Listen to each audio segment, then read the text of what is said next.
50 টাকা কি আসলে ভালো হবে হাওড়ের মাছ ধরে নিলে টাটকা মাছ মাছ ভালো আপনি যে কোনো মাছ আপনি না নিলে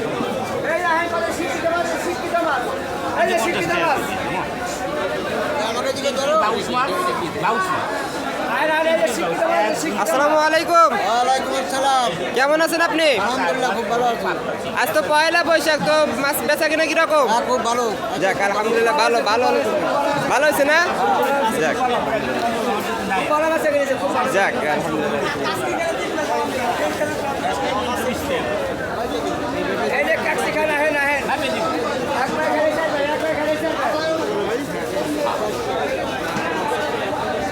দেখতে পাচ্ছেন এখানে কিন্তু মাছ দামাদামি চলতেছে।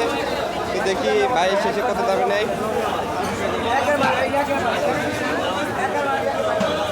শেষ মেশ কিন্তু মাছ নিল না, দেখা যাক শেষ মেশ কি হয়। একটা মাছ 19 টাকা না 300 টাকা ওরা মনে নেই দামাদামি করতেছে। তো শেষ মেশ সেই বাটা মাছ নিল না, অন্য জায়গায় দেখতেছে।